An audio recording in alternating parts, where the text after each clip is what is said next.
नमस्कार, स्वागत है न्यूज 21 में। मैं हूं आपके साथ हर्षदा। आज हम एक बहुत ही महत्वपूर्ण और विचारणीय मुद्दे पर चर्चा करेंगे।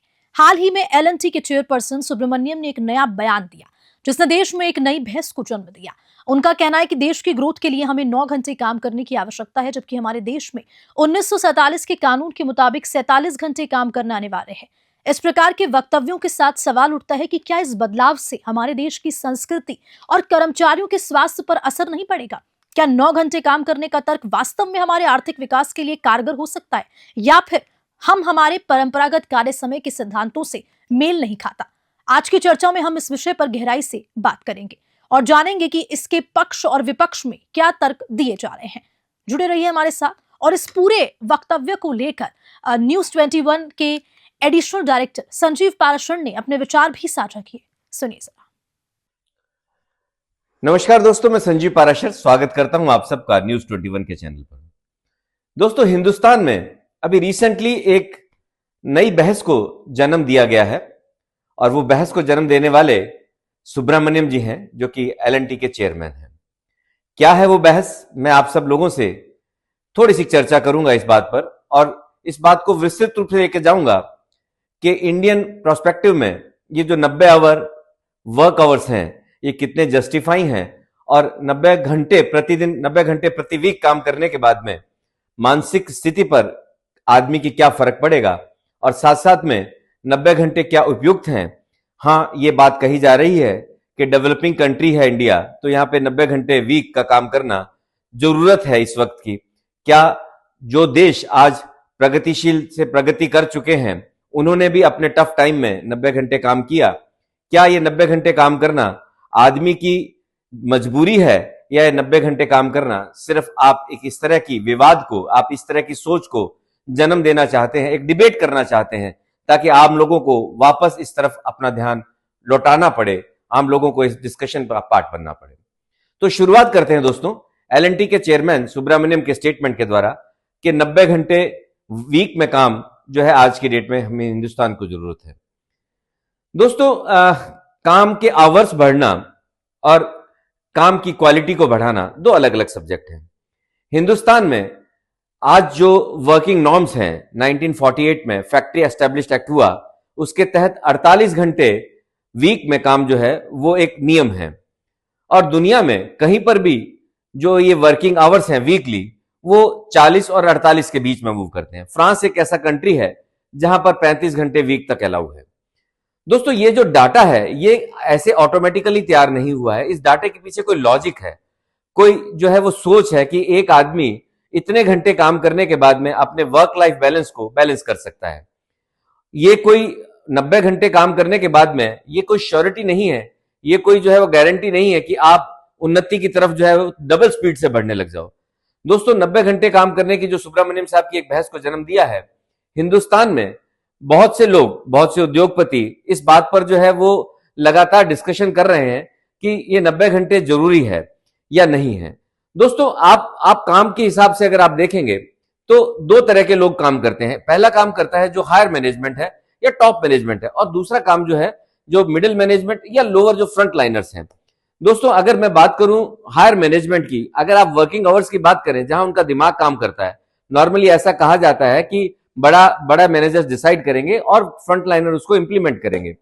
तो अगर आप 90 घंटे की बात करें जहां पर वर्क नॉर्म्स जो है, वर्क नॉर्म की डेफिनेशन ये कहती है कि आप 10 से 5 के बीच में ऑफिस में बैठे हुए ऑफिस के काम को, जो भी काम करेंगे वो वर्किंग आवर्स में कैलकुलेट होंगे। अगर कोई मैनेजर, बड़ा मैनेजर अगर बात को सोच रहा है तो उसका कहीं वर्किंग आवर्स का कैपेसिटी नहीं है, उसको कहीं क्वांटिटी को हम मैच नहीं कर सकते। लेकिन हम जो फ्रंट लाइनर्स हैं, उनकी जो मैकेनिज्म के थ्रू वो काम कर रहे हैं, जो सिस्टम के थ्रू काम कर रहे हैं, हम उनके मैकेनिज्म के आवर्स को नाप सकते हैं कि वो 10 घंटे एक मशीन पे काम कर रहा है, 12 घंटे एक मशीन पे काम कर रहा है।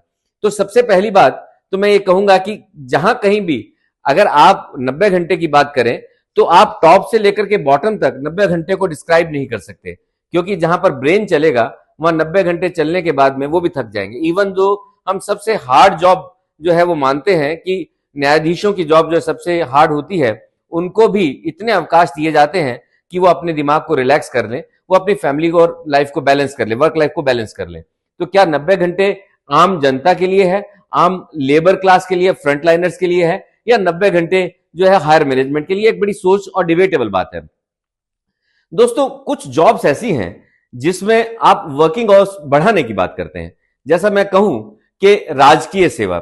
दोस्तों जब कभी भी कोई आदमी राजकीय सेवा में आता है, वहां पर इमरजेंसी एक्सीजेंसी के लिए उसे हर वक्त तैयार रहना पड़ता है।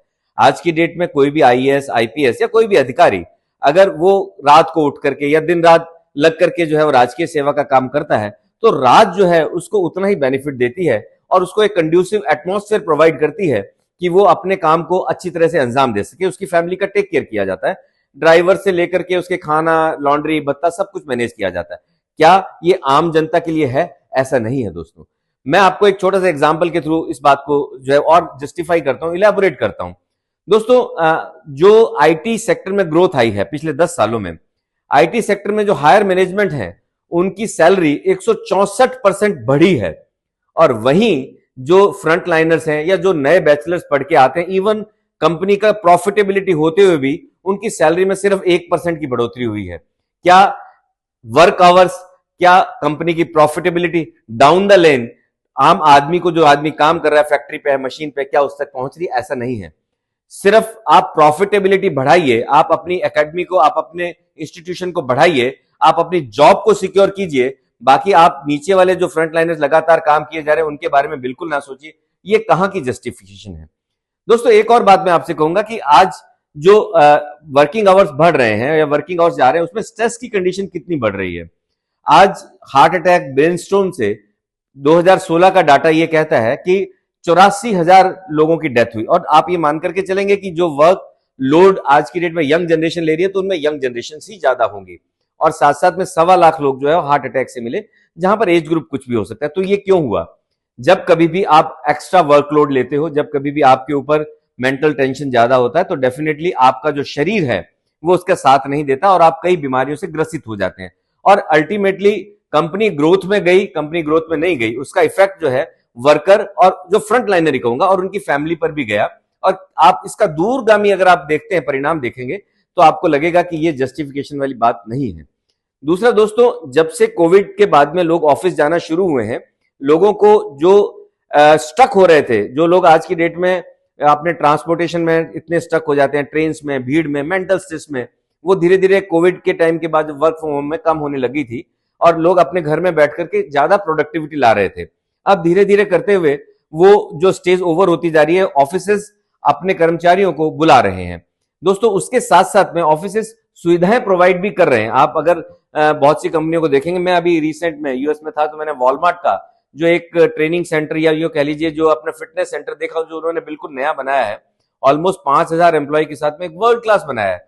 उसका रीजन यही है, ये ऐसा नहीं है कि सिर्फ यूएस में ही हो रहा है, इंडिया में भी बजाज जी ने, जिन्होंने जो है बजाज वालों ने एक नया बहुत अच्छा जो है अपने यहाँ पे उत्कृष्ट नाम से, एक उत्साह नाम से एक सेंटर खोला है, ताकि उनके कर्मचारी जो एक्स्ट्रा स्ट्रेस लेते हैं वो जाकर के वर्किंग आवर्स के बीच में भी या वर्किंग आवर से पहले भी या वर्किंग आवर के बाद में भी वो कुछ एक्सरसाइज कर सकें, वो कुछ फ्री, दिमाग को फ्री कर सकें। लेकिन कितने लोग जाते हैं? अगर कोई बंदा इंडिया में वर्किंग आवर्स के बीच में उस सेंटर पे गया तो लोग कहेंगे यार इसको काम की कोई चिंता ही नहीं है। तो हमने धीरे धीरे करते हुए ये चीज भी ओढ़ ली है कि हम ऑफिस में बैठेंगे, प्रोडक्टिविटी कुछ भी हो, है ना, लेकिन हमारे वर्किंग आवर्स होने चाहिए। तो क्या ऐसा ही जो है वो एक नई विवाद को जन्म दे रहे हैं? तो ये एक सुब्रमण्यम जी का विवाद जो आज की डेट में सिर्फ वर्किंग आवर्स को लेकर के, प्रोडक्टिविटी को लेकर के नहीं है। आप एक बात पे और मेरे साथ एग्री करेंगे कि पुराने टाइम में जब आदमी मैन पावर से काम किया करता था, उसके पास कुछ नहीं होता था, तो वो उसकी वर्किंग आवर्स 8 घंटे 10 घंटे काम करा लीजिए, एक इतनी सी डिग किया करता था। नाउ जब वो मशीनरी आ गई है तो वर्किंग आवर्स में 1 घंटे में कोई मशीन आकर के काम करके चले जाती है, पैसे ट्रिपल ले जाती है, कोई बात नहीं, लेकिन वर्किंग आवर्स बचे, ग्रोथ जल्दी हुई। तो धीरे धीरे एडवांसमेंट बढ़ रहा है, इक्विपमेंट बढ़ रहे हैं, तो क्या वहां वर्किंग आवर्स ज्यादा इंपॉर्टेंट है या प्रोडक्टिविटी ज्यादा इंपॉर्टेंट है? दोस्तों एक इसी तरह का एग्जांपल फार्मा मार्केट में आज की डेट में बहुत सी कंपनीज ने जो है वो ऑन साइट रिपोर्टिंग शुरू कर दी, ऑन मोबाइल पे रिपोर्टिंग शुरू कर दी। एक आदमी सवेरे 5 घंटे के ट्रेवल के बाद में किसी डेस्टिनेशन पे पहुंचता है और वहां पर वो उसका काम चाहे 2 घंटे का, 2.5 घंटे का है, उसको रिपोर्टिंग करता है, ऑन साइट रिपोर्टिंग करता है और वापस आता है। तो दोस्तों अगर आप वर्किंग आवर्स की बात करेंगे तो कम से कम उसने 13 से 14 घंटे लगाए ट्रैवलिंग में और वहां के स्टेइंग में, सब कुछ करने में। लेकिन जब फाइंड आउट करने लगते हैं तो उसकी वर्किंग आवर्स 2.5 से 3 घंटा कैलकुलेट होते हैं। इसके बारे में आज तक बहुत, ये फार्मा की बात नहीं कर रहा मैं, सारे सेल्स की बात करूं, वहां पर कोई एक्स्ट्रा कोई ओवरटाइम नहीं दिया जाता, कहीं कोई ट्रेन स्टक कर जाए, कहीं कोई जो ऑब्स्ट्रक्शन हो जाए उसके बारे में कोई कैलकुलेशन नहीं है। बस आपके रिपोर्टिंग में कितने घंटे जो है वो आप उस फील्ड में रहे, दैट इज इंपॉर्टेंट। तो आप इसी चीज से आप प्रोडक्टिविटी को लिंक करके देखेंगे तो आदमी अगर 6 घंटे रहे और वो 2.5 घंटे रहे तो उसमें कितना फर्क आ जाएगा। दोस्तों इसी तरह से ये जो सिस्टम चल रहा है, जब आदमी जॉब को लेकर के, जब आदमी जो आज हिंदुस्तान एक ऐसी कंट्री है कि छोटी से छोटी चीज, बड़ी से बड़ी चीज जो है वो हिंदुस्तान के रच बस गई है। आज हिंदुस्तान में किसी भी अगर लड़की को शादी करनी होती है, उससे पूछते हैं कि किस तरह का लड़का चाहिए, गवर्नमेंट जॉब वाला या बिजनेसमैन। तो अलग लोगों की अलग अलग चॉइस होती है। वो बिजनेसमैन इसलिए पसंद नहीं करती क्योंकि बिजनेसमैन सुबह से लेकर शाम तक अपने बिजनेस में इन्वॉल्व रहते हैं और उनको पर्सनल टाइम को की कमी उनको लगती है, तो इसलिए वो बिजनेसमैन की जगह कई बार सरकारी नौकर को चाहते हैं। कई लोग जो है वो दोनों सरकारी नौकरी में होते हैं तो उनको लगता है कि हमारी जो है कंपैटिबिलिटी अच्छी बैठेगी। तो आप ये देखिए कि बात घंटों की नहीं है, बात ये है कि ये जो नौकरी है, ये जो 9 घंटे 10 घंटे का डिस्कशन हो रहा है, कहां से कहां तक का इंपैक्ट जाता है। एग्री और नॉट? मतलब आप ये मान करके चलिए कि जो लड़की बिजनेसमैन से शादी नहीं करना चाहती उसका ये था कि वर्किंग आवर्स, अब आप वर्किंग आवर्स बढ़ते जा रहे हैं लगातार। आप आज अगर कोई बिजनेसमैन या पॉलिटिशियन या कोई भी ऐसा आदमी जो वर्किंग आवर्स बढ़ा रहा है तो उसके लिए कोई बुरी बात नहीं है। वो 10 घंटे काम करते, बहुत से लोग एग्जांपल देते हैं हम तो जो है 12 घंटे काम करते हैं, 14 घंटे काम करते हैं, हमारी दुकान 10 बजे खोलते हैं, रात तक खुली रहती है। तो इससे क्या फर्क पड़ता है बॉस? क्योंकि बिजनेस तो उसने अपने लिए बढ़ाया, अपने लिए मेहनत करी और अपने बच्चों को वो दे करके जा रहा है। ऐसे ही पॉलिटिशियन ने एक मेहनत की और पीढ़ी दर पीढ़ी आप देखिए कि बच्चों के बच्चे भी पॉलिटिशियन बन रहे हैं। क्या ऐसा एक सरकारी नौकरी में करने वाला, चाहे वो हार्ड वर्क करे, उसके बेटे को उसके डेडिकेशन का कोई प्रतिफल मिलेगा? ऐसा नहीं है। इवन दो किसी प्राइवेट फैक्ट्री में भी किसी आदमी ने दी जान लगा करके काम किया, प्रोडक्टिविटी 90 घंटे ये वो करके सब कुछ कर दिया, क्या उसके बच्चों को ये एश्योरेंस मिलेगा कि तुम भी अपने फादर की जगह पे सेम आवर्स के अंदर जो है काम करो? वो नहीं मिलेगा। बच्चों को उनकी टैलेंट के हिसाब से देखा जाएगा। तो क्या मतलब हम जब भी काम करते हैं तो लोग कई बार जो है वो थोड़े सी इस तरह से भी होते हैं, वो कहते हैं साहब हमारे कौन से फादर की कंपनी है जो हम इतने घंटे काम करें। तो दोस्तों वो कर्मचारी हैं और जहां पर आप वहां पर मालिक हैं उस दुकान के, तो आप एक्सपेक्ट करें कि मैं 16 घंटे आकर के दुकान खोलता हूं, क्योंकि वो पैसा आप अपने यहां पे लेके जाते हैं। आप अपने एम्प्लॉय को उतना ही देते हैं जितना आपने उसके साथ में रखा है। इवन दो बहुत सी जगह पर तो जो है एम्प्लॉय की तनख्वाह इतनी कम है कि आपके बिजनेस के प्रपोर्शन में आप उसको देना नहीं चाहते। तो वर्किंग आवर्स बढ़े, किसके लिए बढ़े, क्यों बढ़े? आज की डेट में जो भी आदमी ये कहता है कि साहब जो वर्किंग आवर्स बढ़ने चाहिए, मुझे ऐसा लगता है कि वर्किंग आवर्स बढ़ाने के लिए आप अपने बढ़ाने से ज्यादा आप अपने कर्मचारियों को उचित जो है वो इक्विपमेंट दें, उचित ट्रेनिंग दें और उचित साथ साथ में उनको एटमॉस्फेयर, कंड्यूसिव एटमॉस्फेयर दें, ताकि वो उस लिमिटेड टाइम में भी जो 48 घंटे गवर्नमेंट एक्ट के द्वारा फिक्स है उसमें बहुत अच्छी प्रोडक्टिविटी दे और आपका बिजनेस दिन दुगनी रात चौगनी हो। दोस्तों देश की ऊंचाइयों को कौन नहीं चाहता?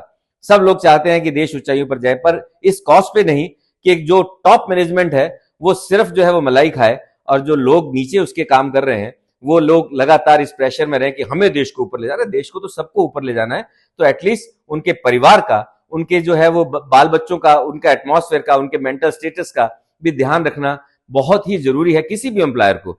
तो ये एक ऐसी डिस्कशन है, मुझे को लगता है कि सुब्रमण्यम साहब ने एक ऐसी जो है वो डिस्कशन को जन्म दिया है जो डेफिनेटली बहुत लोग भूल गए थे। बहुत लोग जब हम देखते थे तो कितने घंटे काम करते हैं, बड़ा प्राउड से बोलते हैं मैं 15 घंटे काम करते हैं। काम कीजिए, काम करने में कोई बुराई नहीं है, लेकिन ये भी देखिए कि आपका वर्क बैलेंस है कि नहीं है, आपका परिवार आपके साथ में जो है वो उस टाइम में कॉपरेट कर रहा है या नहीं। आप अकेले ऑर्गेनाइजेशन के लिए काम करेंगे, ऑर्गेनाइजेशन की तरक्की हो रही है, क्या आप उस प्रोपोर्शन में उस तरक्की का पार्ट बन रहे हैं? क्या आपको उस जो है वो प्रॉफिट में से हिस्सा दिया जा रहा है या छोटा सा लॉलीपॉप लगा करके छोड़ दिया जा रहा है? मैंने अभी आपको एग्जांपल दिया कि सीईओज की जो सैलरी जो है वो 160% बढ़ी और जो ग्राउंड लेवल फ्रंट लाइनर्स हैं उनकी 4% बढ़ी। बड़ी अच्छी डिस्कशन है, होनी चाहिए। और हर एक आदमी को ज्यादा काम करने के लिए जो है वो कोई इंक्रीमेंट नहीं चाहिए होता। उसका ज्यादा काम करने के कई वर्कहोलिक होते हैं, वो करते हैं अपने काम को, और काम करना बुरी बात भी नहीं है। लेकिन मैं ये कहता हूं दोस्तों कि आप किसी भी आदमी को ये कह करके कि आप संडे को भी अपनी वाइफ के साथ बैठेंगे, कितना अजीब सा लगता है। ऐसा लगता है कि ये लोग जो है वो देश को आगे बढ़ाने की जगह पे देश को पीछे ले जाने की बात कर रहे हैं, जहां पर बहुत सी बीमारियों को नई जनरेशन का जन्म होगा। और साथ साथ में ये भी बात सच है कि कोई ग्रोथ जो है वो आदमी अपनी हेल्थ कॉस्ट पे नहीं करना चाहता। आदमी को पैसे, कई जगह पे आप जॉब चॉइस करते हो सोचते हो कि पैसे कम मिल जाए, ऐसे ही आप मेडिकल प्रोफेशन में देख लीजिए। डॉक्टर्स जो इंस्टीट्यूशन ज्वाइन करते हैं, डॉक्टर्स जो नर्सिंग होम्स या बड़े बड़े जो है वो इंस्टीट्यूशन ज्वाइन करते हैं, उनको एक ही चीज का जो है वो रहता है कि हम 10 से 5 की ड्यूटी करेंगे, उसके अलावा कोई इमरजेंसी हुआ तो कॉल करने के लिए किसी भी हॉस्पिटल में दूसरा जूनियर अवेलेबल होगा। लेकिन जो दूसरे डॉक्टर्स जो हैं, जो खुद अपना प्राइवेट काम करते हैं, दे नो इट कि हमें 22 घंटे भी काम करना पड़ सकता है, हमें 10 घंटे, वो they are ready for that and they are getting for that also. So there is no rule particular कि मुझे फोर्स से कितना काम करना है या मुझे जो है वो इस जो है कंपल्शन से कितना काम करना है। तो ये बड़ी इंपॉर्टेंट बात है कि अगर आप अपने मन से कर रहे हैं, अपने लिए कर रहे हैं, आज पॉलिटिशियन, राजनेता या बिजनेसमैन या कोई भी प्रोफेशनल जो खुद के इंस्टीट्यूशन को चला करके काम कर रहा है, वो खुद के लिए कर रहा है और आगे आने वाली पीढ़ी के लिए भी कर रहा है। लेकिन जहां वो वर्कर है, उस वर्कर को उतना आप दीजिए अपने उसमें से, प्रॉफिट में से, तब वो दिल लगा करके उसी वर्किंग आवर्स को और प्रोडक्टिव बनाएगा। छोटी सी डिस्कशन है दोस्तों, लेकिन बहुत बड़ा ये एक सामाजिक चेंज की तरफ बढ़ता हुआ कदम है। और मैं आप सब लोगों से इसलिए बात कर रहा हूं कि आप किसी भी डेवलपिंग कंट्रीज में 48 घंटे से ऊपर काम नहीं होता, और अगर काम होता है तो उसके लिए वो लोग जो है एक्स्ट्रा पेमेंट करते हैं। लेकिन हिंदुस्तान में जब आप देखेंगे तो एक्स्ट्रा पेमेंट की तो बात ही भूल जाइए, लोग लगातार सिर झुका करके, क्योंकि वहां पर एक चीज और है दोस्तों कि एक इंस्टीट्यूशन में 10 आदमी काम करने वाले ज्यादा होते हैं और बाकी लोग सिर्फ जो ऑब्जर्वर होते हैं।